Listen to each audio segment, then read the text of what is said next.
नमस्कार, मी अरुणा. माझ्या YouTube चॅनलवर तुमचे मनापासून स्वागत. मंडळी, पावसाळा सुरू आहे आणि ह्या पावसाळ्यात वेगवेगळ्या प्रकारच्या रानभाज्या मिळतात.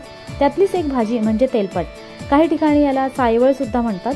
ही भाजी बनवायला खूपच सोपी आहे. अगदी कोणीही सहज बनवू शकतं आणि चवीला खूप मस्त लागते.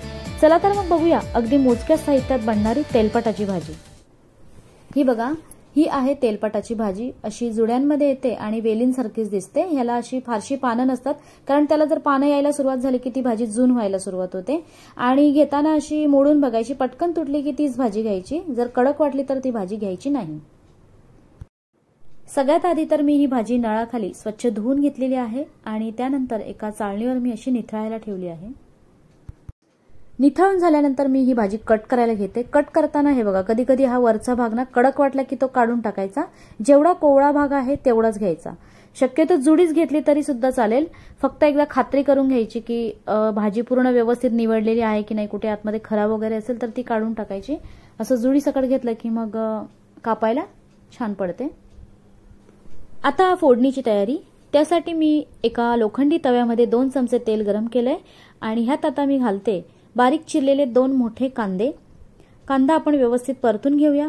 शक्यतो पालेभाज्या या लोखंडी तव्यातच बनवाव्या, म्हणजे ते आरोग्याच्या दृष्टीने सुद्धा चांगलं आहे, शिवाय चवीला सुद्धा खूप मस्त लागतात. कांदा 2 मिनिटं परतल्यानंतर ह्यामध्ये घालते मी 8 ते 10 ठेचलेल्या लसणाच्या पाकळ्या. त्यानंतर ह्या 4-5 हिरव्या मिरच्या बारीक तुकडे करून, हे आपल्या आवडीनुसार कमी जास्त घालायचे आणि पुन्हा व्यवस्थित हे परतून घ्यायचं. 3 ते 4 मिनिटांनंतर कांदा असा व्यवस्थित शिजल्यानंतर, म्हणजे त्याला थोडासा ब्राऊन कलर आला की मगच त्याच्यामध्ये घालते मी पाव चमचा हळद. कांदा कच्चा अजिबात ठेवायचा नाहीये. हळद घातल्यानंतर मग मी घालते ह्याच्यामध्ये बारीक चिरलेली तेलपटाची भाजी आणि भाजी पूर्णपणे व्यवस्थित एकत्र केल्यानंतर मग मी ह्याच्यामध्ये घालते चवीनुसार मीठ. मीठ घालून झाल्यानंतर गॅसची फ्लेम हाय करायची आणि हाय फ्लेमवरती ही भाजी तेलावर छान 2 ते 3 मिनिटं व्यवस्थित परतून घ्यायची. भाजी पूर्णपणे व्यवस्थित मिक्स झाल्यानंतर आता गॅसची फ्लेम कमी करायची आणि कमी गॅसवर आता 5 मिनिटं आपण झाकण देऊन शिजवायची. 5 ते 7 मिनिटांनंतर बघूया. हे बघा, गॅस कमीच आहे.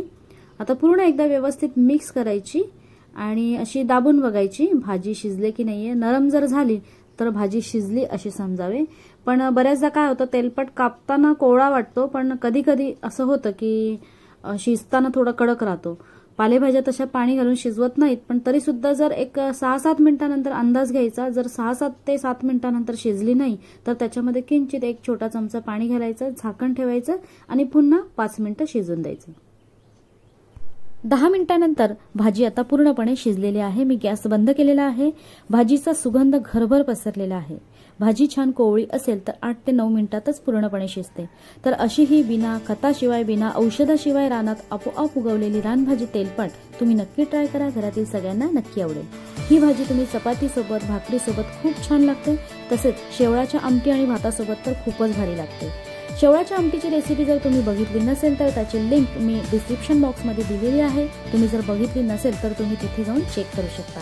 रेसिपी आवडल्यास लाईक आणि शेअर करायला विसरू नका. चॅनलला अजून सबस्क्राईब केलं नसेल तर सबस्क्राईब जरूर करा. पुन्हा भेटूया अशाच एका छानशा रेसिपीसोबत.